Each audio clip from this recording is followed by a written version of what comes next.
My name is Savannah Carter, and if anyone ever told you that time heals everything, they probably never had their own family erase them from existence like I did. Today, after 12 years of being cast out, I stood at my brother's wedding, where relatives, the media, and political figures were all raising glasses to toast a perfect family. None of them knew I was carrying a folder that could bring down the entire Carter empire before the night was over. They used to call me unstable, a liar, and threw me out of the house just for speaking a truth they were desperate to bury forever. Have you ever had to choose between staying silent to be accepted or speaking up to hold on to who you are? If you've ever felt that way, leave a comment below.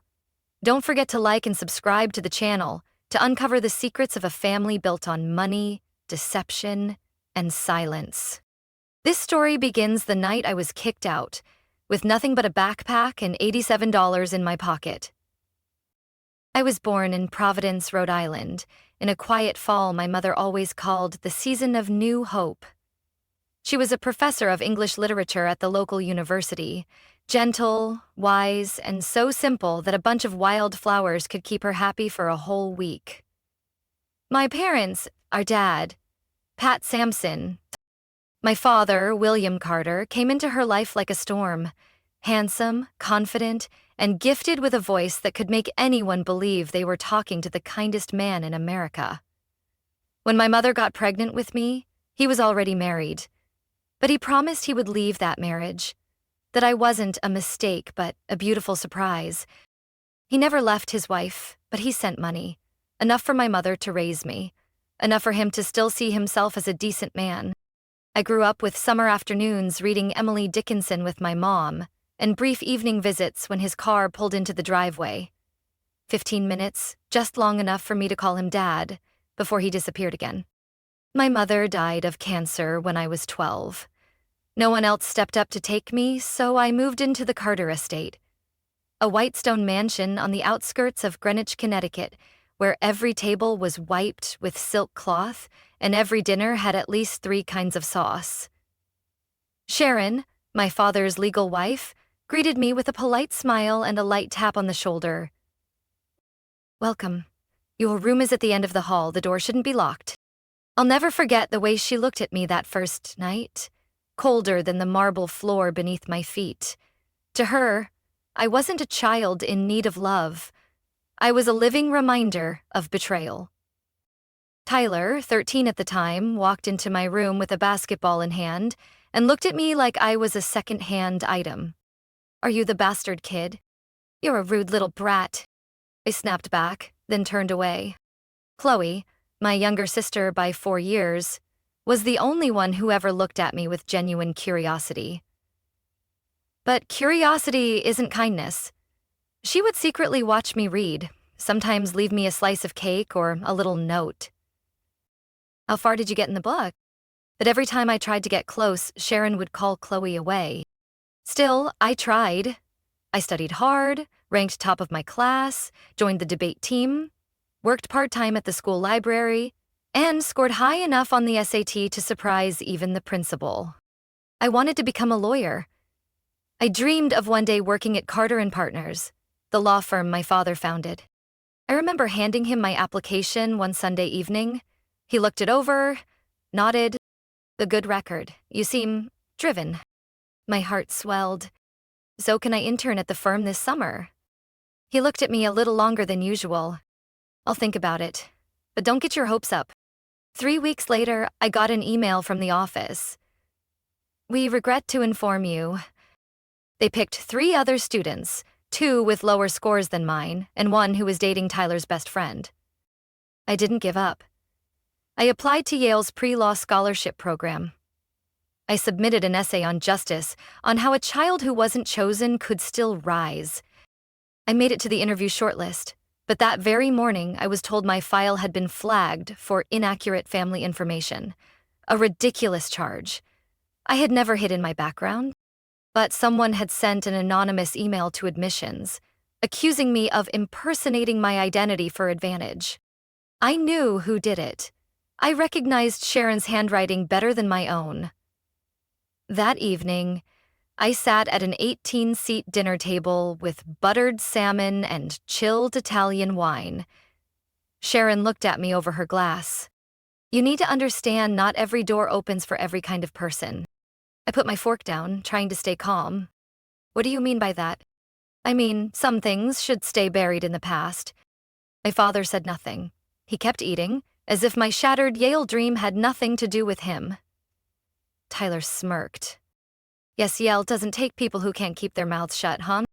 I wasn't their child. I was the legacy of a mistake they would erase at all costs. I still remember the summer I turned 20.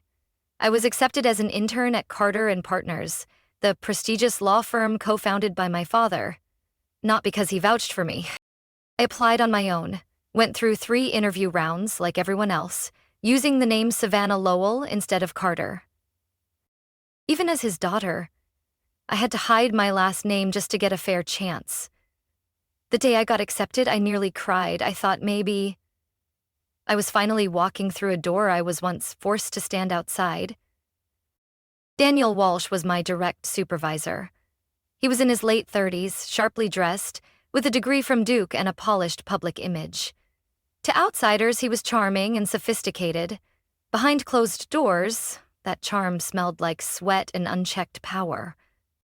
During the first week, he said, "You need to understand something.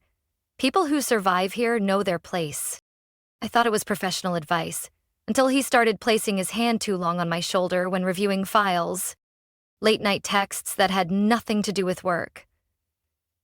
And then, during the 3rd week, when we were the last 2 in the office, he closed the door, stood way too close, and spoke in a tone I'd never heard before. Do you know how many interns dream of being this close to me? I pushed him away, firm and clear. I'm here to learn, not to stroke your ego. He sneered. Is that so? Let's see what you learn after this. I left the office that night. The next morning, I went to HR with a voice recording from my phone. But the file had vanished. I didn't understand why until the HR officer looked at me coldly and placed a folder on the table. Savannah, we received an anonymous complaint claiming you made this up to retaliate over poor performance. I went numb. I have proof, he texted me. We checked. The messaging account you provided has no history. Perhaps you deleted it by mistake? I knew I hadn't deleted anything. But I also knew exactly who Daniel Walsh was. The man my father once called loyal and irreplaceable. I understood this game. And I understood I'd been played by their rules that were never made for me. I came home with trembling hands. Sharon was watching the news in the living room. Tyler had gotten back from the gym, still damp with sweat. I stood in front of them and said flatly, Daniel Walsh harassed me. I reported it, but the firm is covering it up. Sharon didn't turn around. She simply took a sip of tea. Are you sure you didn't misunderstand the situation? He touched me, Mom. Don't call me Mom, Savannah. Tyler let out a quiet laugh. Knew it, here we go again, drama queen. I turned to my father as he stepped out from the library. I need you to take my side. I need you to do the right thing. He was silent for a long moment. Then he spoke, his voice soft but sharp as steel. Carter and Partners is a firm built on reputation. There's no room for unfounded personal drama.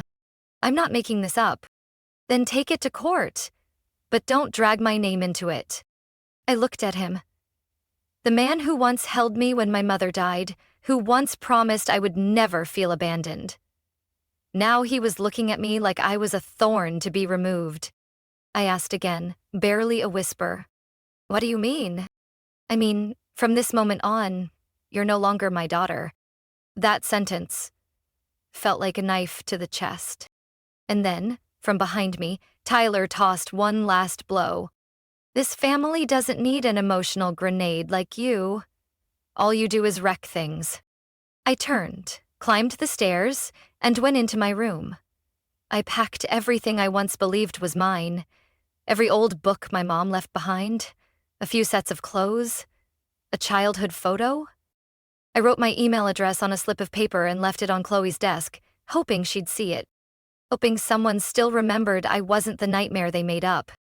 When I came downstairs, Sharon had already called the bank to freeze my cards. My father tossed an envelope on the table. Cash, $500. Enough to get a bus somewhere. Just don't come back. I walked out of the Carter house a little after 10 p.m. It wasn't raining, but the wind cut through like ice. The streetlight at the bus stop down the block was still on. In my pocket, I had $487 after buying a ticket, a small backpack, and no one left in my life who could be called family. But I swore I would not disappear. Not the way they'd hoped. I arrived in Boston on an overnight bus, half sleeping among strangers, my head leaning against the freezing window.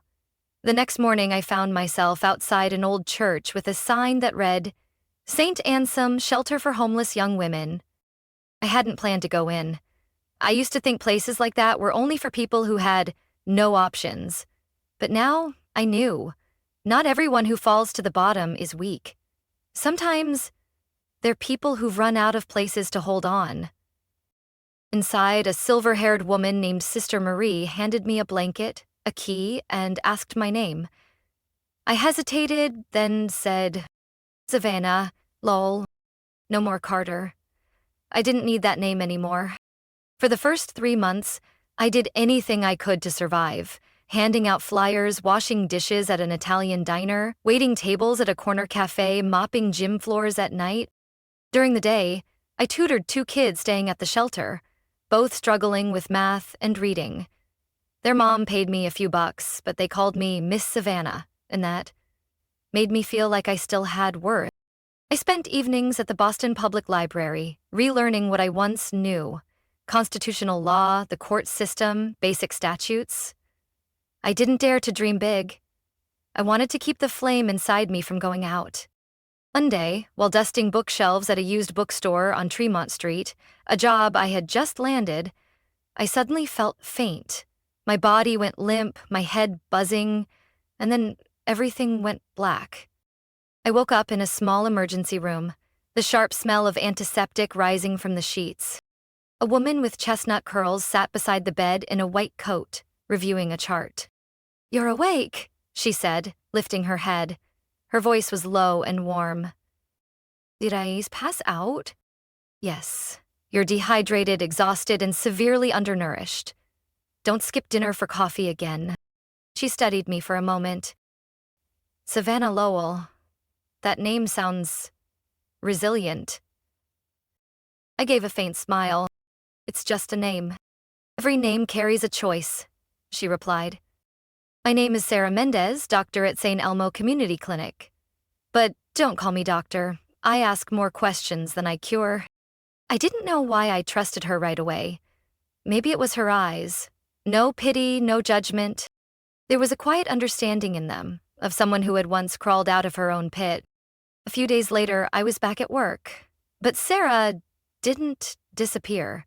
She showed up at the bookstore, placing a cup of ginger tea on the counter during my late shift. "I'm not here to tell you how to live," she said when I looked surprised.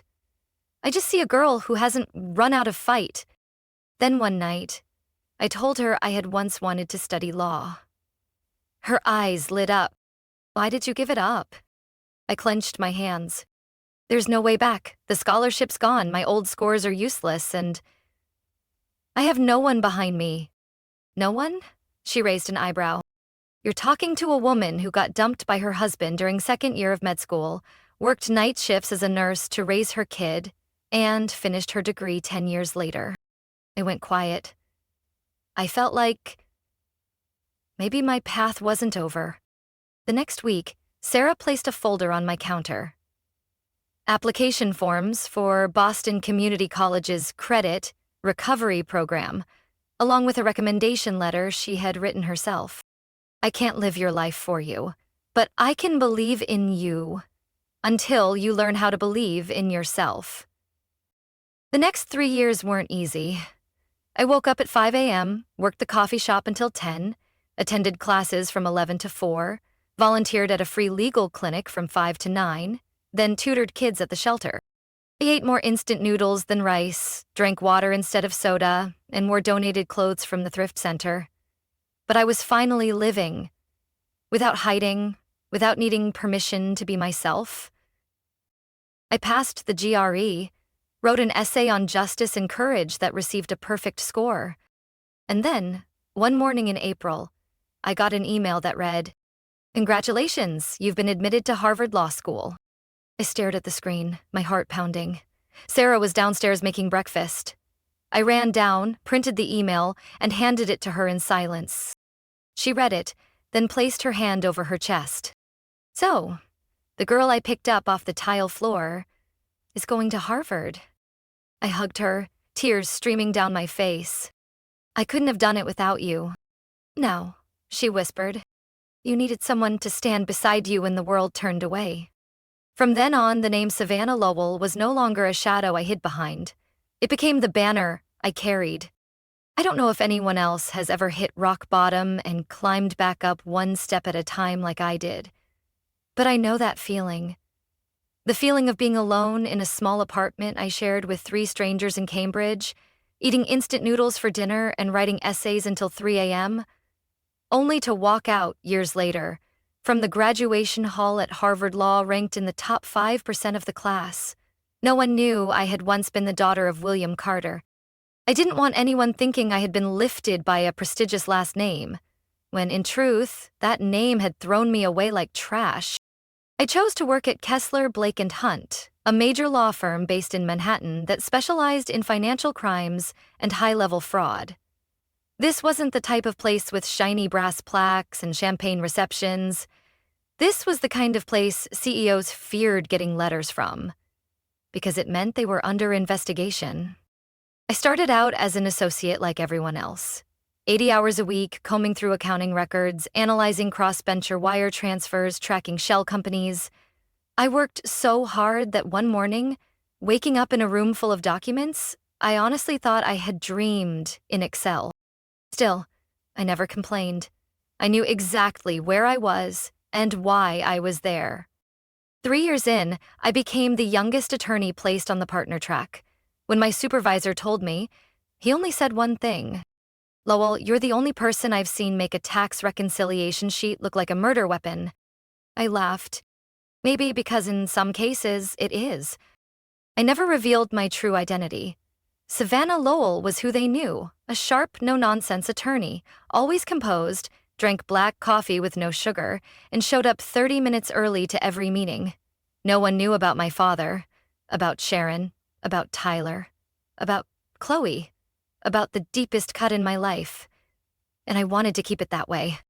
Until one Monday morning, as I was sorting documents for a corruption case involving an investment fund in Seattle, the lead counsel, senior attorney Ethan Rayner, walked into my office and dropped a thick folder onto my desk.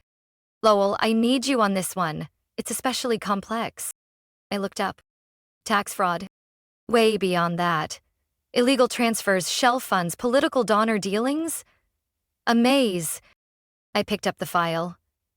At first, I stayed calm. Until I saw the bold print on the cover. Carter Holdings' primary investigation subject. I flipped through the pages.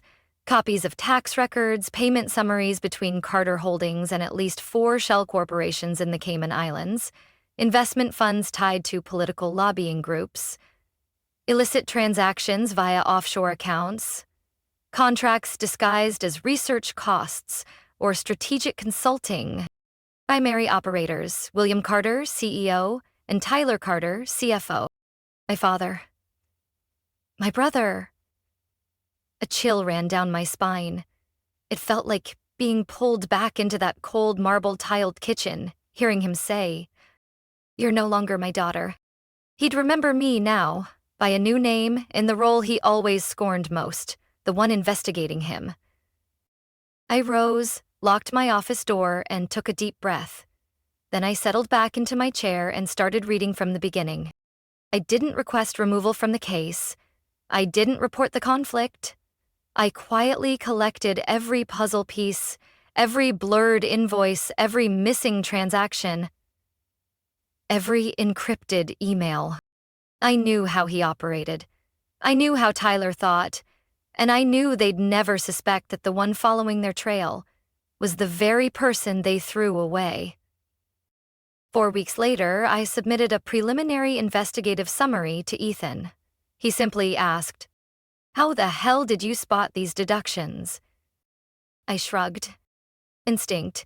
Certain types of financial lies just stand out. I didn't tell anyone. Not Sarah, not Chloe. The sister I hadn't spoken to in 7 years. No one knew. It was only me, the numbers, and the memory of a daughter erased. Now quietly unraveling the perfect show they had staged. Some nights, I sat in my office late, staring at the one photo I still had of my mother, holding me on a Rhode Island beach when I was 3. I looked into that child's eyes and whispered, "We're getting it all back." The email came on a Tuesday morning. I was in my office, cold coffee beside me, Carter Holdings documents still open. I nearly skipped it. An unknown address, no name, no clear subject line. Just one sentence. "Have you found out yet?" I hesitated. Most messages like this were spam or anonymous noise. But I opened it. Just a short note. No signature. "You need to know. They're doing things worse than you think. Don't trust Sharon. Don't trust Tyler. There's a witness. He's in hiding, and they know. Be careful." No subject line, no identifiable sender, but the tone, the punctuation, and one specific word. Chi. Big sister. I shot up from my chair. Whoever sent it knew who I really was. Not Savannah Lowell, but Savannah Carter. No one at the firm knew. I had scrubbed every trace, cut all ties. Even Sarah didn't know I was investigating Carter Holdings. Only one person spoke with that kind of familiarity. Chloe. I hadn't heard from my sister since I left home. None of my letters had ever been answered. But I remembered the way Chloe wrote. Short sentences. I checked the IP header. The email had been sent through a temporary encryption system from a private network, bounced through 3 anonymous addresses. The sender wasn't an amateur, and I knew Chloe was never an amateur.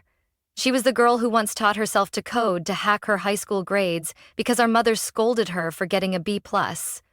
If it really was Chloe, then this message carried more weight than any document I had in hand. I spent hours after that, mapping out what I knew.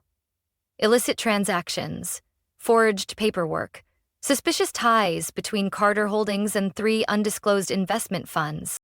But if the email was right, and there was a witness under threat, then I had to find him before he was silenced forever. In an old internal report, I found a name. Edward Harris, chief accountant at Carter Holdings for nearly 14 years. He had resigned for health reasons late last year, right when the financial anomalies first began to surface. I tried calling the old number listed in the HR file. No response. The home address was blank. No social media presence. There was only one small detail. On a past contract, Mr. Harris had listed a private mailing address. A P.O. box in Flagstaff, Arizona. It seemed meaningless, but it was enough to give me a lead. I booked a flight the next morning.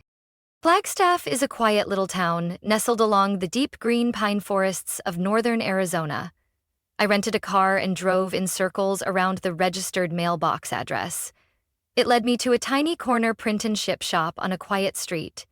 The owner was a black woman around 50, wearing gold-rimmed glasses, tidying a mail rack.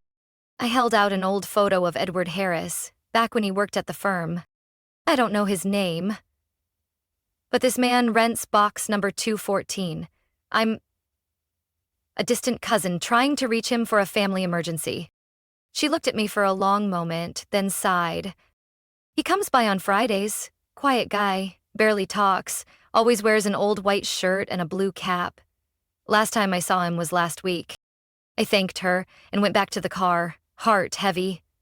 If he was living under the radar, Showing up like this might scare him more than earn trust. But I didn't have a choice.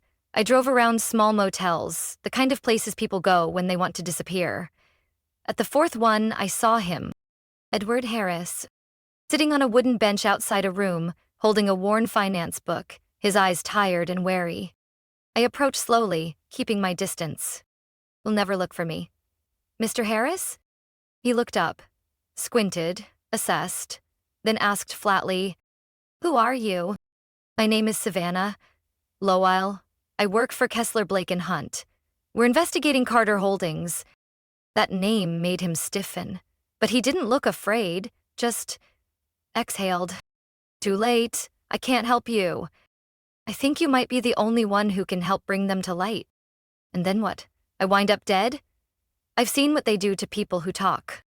I'm not here to pressure you. I'm here to protect you. He stayed silent for a long time. The Flagstaff wind stirred the pine trees along the road.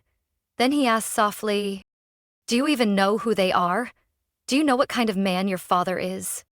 "I do. He kicked me out of the house when I was 20 for telling the truth. I'm not here for revenge. I'm here to end the silence." Another long pause. Then he nodded. "On condition. I'm listening. A witness protection immediately, otherwise I'm not saying a word." I opened my phone and called the Northeast Division of the Federal Financial Crimes Bureau. I had enough clearance to initiate emergency proceedings. When I hung up, he exhaled. "I have everything. Statements, contract copies, internal memos, and a recording of a meeting William Carter thought no one captured." "How long have you held on to it?" "Almost a year. I was waiting for the right person to ask." I held out my hand. "And today, that person is me." He stared at my hand, then took it. "We can't clean everything up, but we can make sure the ones with dirty hands don't wear white again." I gave his hand a light squeeze, knowing deep down the battle had entered the point of no return. 3 days after I returned from Arizona with Mr. Harris's testimony and a thick binder of documents, a cream-colored envelope was delivered express to my office in Manhattan. Sender, Chloe Carter. Recipient, Savannah Carter. No more Lowell. No more hiding. For a moment, I remained motionless, my fingers pressing against the envelope's fold as though it were a flame. 12 years since I'd seen this handwriting. Perfectly slanted, uppercase letters shaped like a boarding school student's. Inside was a thick wedding invitation, silver embossed. At the bottom, a handwritten line that stopped my heart. "I'm sorry I left you alone. I need you back. This wedding isn't a ceremony. It's a performance. And I don't know if I can expose it alone. Chloe." I'd read it at least 10 times. Each time, an old echo returned. Sharon telling Chloe not to get too close to your sister, Tyler calling me a threat to the family's peace, and my father silently watching me leave, never saying a word to stop me. I had gotten used to being treated as invisible, but now they were calling my name again. I called Sarah that night. She had just finished washing her hands after her clinic shift. "I think I'm going. Wedding. Chloe's, and I don't think it's a coincidence." I told her about the letter, about the possibility that Chloe had sent the anonymous email, about everything I was investigating, about the witness, the recording, the hole the Carter family had dug themselves into. I want to look them in the eye. My father, Sharon, Tyler. I want them to know exactly who brought this storm. She placed her hand over mine.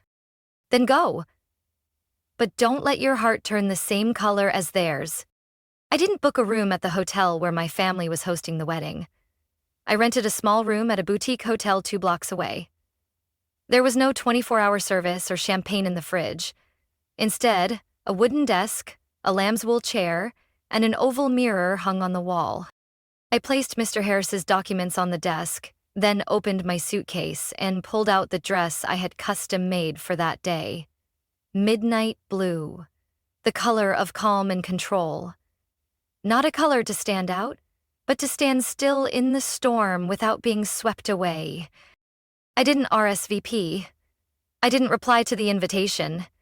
If Chloe truly wrote it, she'd know I'd come. And if she didn't, then it was all the more worth seeing their reaction when the name Savannah Carter appeared in the middle of a wedding, choreographed like a political performance. I arrived at the venue at 1:45 p.m. The ceremony was set for 2 o'clock. The entrance was lined with a white carpet framed by 2 rows of lavish floral arches. Everything was designed for photos, and for the world to believe the Carter family stood for class and tradition. The front desk receptionist greeted me with a faint smile. "May I have your name, please?" I pressed my lips together, then clearly, firmly, "Savannah Carter." The woman in front of me froze. Her eyes dropped to the list. "Please, hold on a moment." Less than a minute later, a woman with a tight bun and an earpiece approached. "Mrs. Carter? I'm Vivian, the guest coordinator. You've been assigned a private seat. Miss Chloe would like to greet you after the ceremony, if you're willing." I came for the ceremony. What happens after depends on them. Vivian gave a slight nod and led me inside. I was placed in the last row, near the exit. A single chair, no one beside me, an isolated spot, but a perfect vantage point. As the string quartet began the prelude, the guests gradually quieted down. I looked around, vaguely familiar faces, people who once shook my hand as a child, who once told my mother, "Savannah has such intelligent eyes," and then vanished after she died. In the front row sat Sharon. Her face hadn't aged much, but her gaze was colder than stone. Beside her was William, still in a perfectly tailored suit, his tie a deep Bordeaux. His hands were clasped tightly. His eyes passed over me for a second, then kept moving, as if I were an illusion. Good, let them overlook me. The blinder they are, the harder the blow will land. I took a deep breath, hand gently gripping the folder inside my purse. Not today. I didn't come to make a surprise strike. I came to show them I was still here, and that I would be the one to witness the collapse they built themselves. Just then, the doors at the end of the aisle opened, and Chloe appeared in her ivory wedding gown. Her eyes scanned the rows, then paused where I sat. She nodded, a nearly imperceptible nod, but I saw it, and I nodded back. The performance had begun, and I was exactly where I needed to be when the final curtain fell. The reception unfolded exactly as expected, with calculated glamour down to the napkin folds and the lighting on Chloe's ivory dress. At 4 o'clock sharp, William Carter stepped up to the podium. The crowd rose in applause. Every camera turned to him, the model father, the successful businessman, the key figure in a national investment project he planned to announce here. He took the mic, beaming, the lights glinting off his silver-rimmed glasses. "Thank you all for being here today. Family is where all good things begin, and today we celebrate not just a marriage, but the union of 2 business legacies, 2 visions." They walked slowly toward the stage, holding a black leather folder, my voice cutting through his mic. "William Carter, I don't need to be your daughter, but I will be the one who brings you to light." The room fell silent. William froze. He thought I was joking. But when my eyes didn't move from his, he stepped back, still gripping the mic like it was a pillar about to crumble. A technician rushed forward to stop me, but I raised a court order. "Legal. Official." The screen behind him suddenly lit up. Edward Harris's voice played, gravelly but clear. "I used to be chief accountant at Carter Holdings. I kept copies of all the ledgers, because I knew one day they'd be needed. William and Tyler? They used a web of shell companies to launder money from dark funds, and paid 83% less tax than required." Whispers erupted. Flashbulbs popped. Sharon stood abruptly, her face pale. Tyler gripped his fiancée's hand. She was trembling, eyes darting in panic. I turned to the screen, pressed the next button. "Wire transfers. Offshore account listings, photos of secret meetings with lobbyists, layer after layer exposed. And then, the final clip, part of Harris's testimony, describing an under-the-table contribution to a senior congressional member in exchange for public land privileges. Faces of politicians in the front rows began to shift. Some rose from their seats, quietly pulling out phones. No one noticed a few new figures entering the room. FBI! A team of agents in suits, badges clearly visible, walked straight to the stage. One held up a warrant. I stepped aside, eyes still locked on William. William Carter, you are under arrest for major financial fraud, federal money laundering, and political bribery. Tyler Carter, you are being indicted as an accomplice. The hall erupted in chaos, screams, chairs scraping, cameras flashing. Sharon shrieked, voice nearly breaking. We raised a snake in our own house. No, Sharon. You never gave me a home. Chloe stepped forward, stood beside me, gripping my hand tightly. Her eyes glistened, but her posture held. They never did. But today I stand with you. William struggled for a moment before going limp as the cuffs clicked around his wrists. He looked at me, no longer with the superiority he had the day I turned 20, but with the eyes of a man who realized the board had flipped, and he had no pieces left. I had waited 12 years for that moment, not to destroy them, but to reclaim what they tried to erase. The room was filled with noise, but Chloe and I, in the middle of it all, simply looked at each other. No one ruined this wedding. They let it collapse themselves. I was merely the one who turned on the lights so everyone could see. By morning, the name Savannah Carter, the one I once thought had been scrubbed from every family list, was everywhere in the news. Disowned daughter exposes Carter Holdings' multi-million-dollar laundering ring. Wedding turns into live tribunal. Savannah Lowell, the woman who took down her own dynasty. I turned off the TV. I didn't watch the coverage anymore. I ignored all press emails, skipped talk shows, and declined every exclusive interview, even those offering enough money to buy my current apartment 10 times over. I had spent over a decade climbing from nothing to this point, and I wasn't about to let the media turn it into some sensational public spectacle. Chloe moved out of her fiancé's house. They hadn't signed anything yet, thankfully. No legal ties. But the hardest part wasn't the broken engagement, it was the truth. The man she thought loved her had been complicit in Tyler's dirty dealings. I visited Chloe one Sunday afternoon. She sat in a temporary apartment, drinking chamomile tea, dark circles under her eyes, but no more tears. I thought, if I stayed quiet, if I behaved, things would be okay. But you were right. Silence saves no one. I remained silent. We sat together. Two women who had laid down their weapons, dropped the roles, and were learning to be sisters again without fighting. Sharon was different. After the failed wedding, she said nothing. No rebuttal. But a month later, I heard she was under investigation for legally facilitating sham investment funds under companies she held power of attorney for. Accounts frozen. A few old friends turned their backs. As for William, the court sentenced him to 20 years in federal prison and 15 for Tyler. No special privileges, no sentence reduction for health, no bail.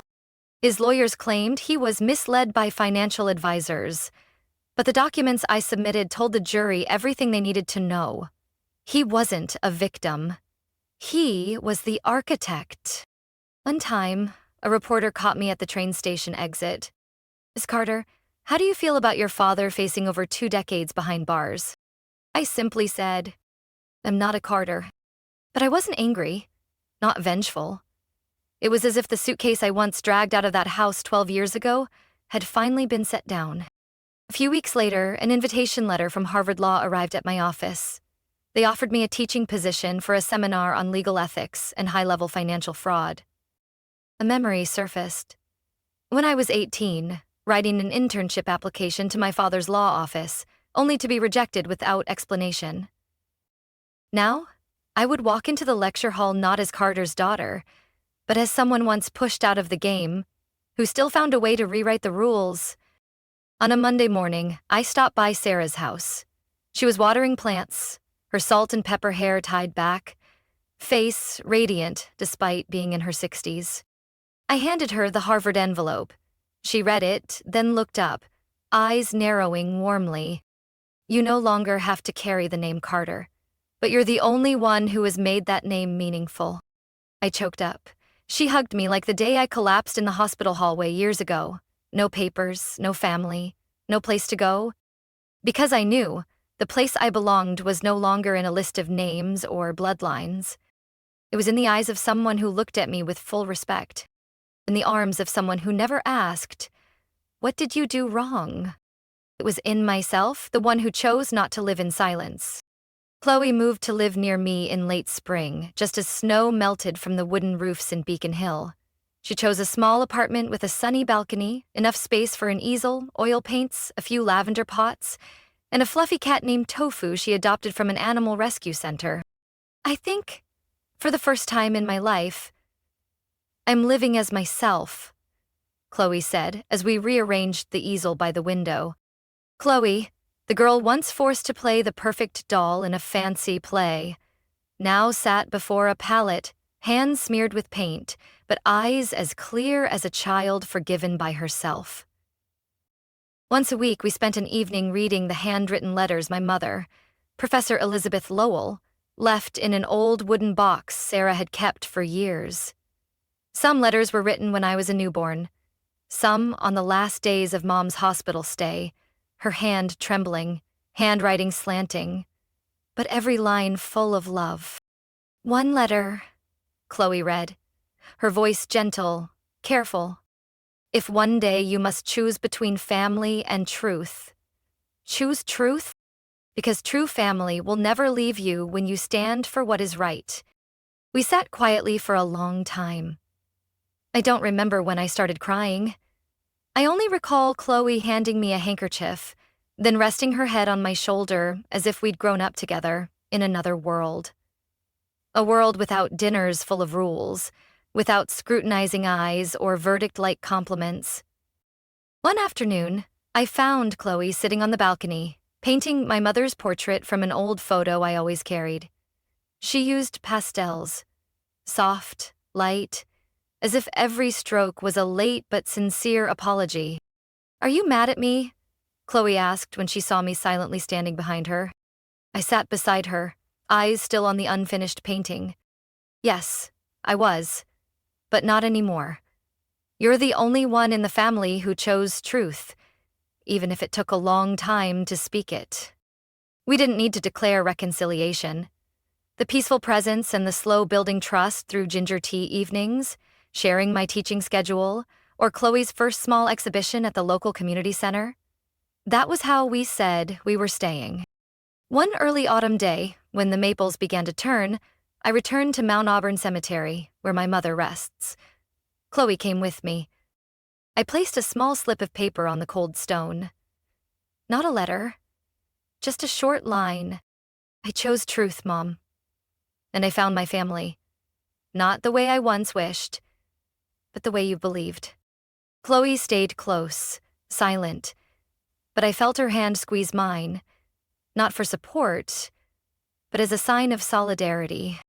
And I thought, maybe Mom had known this all along, that blood does not guarantee love, and truth, even bitter, remains the only solid foundation on which to build a real home.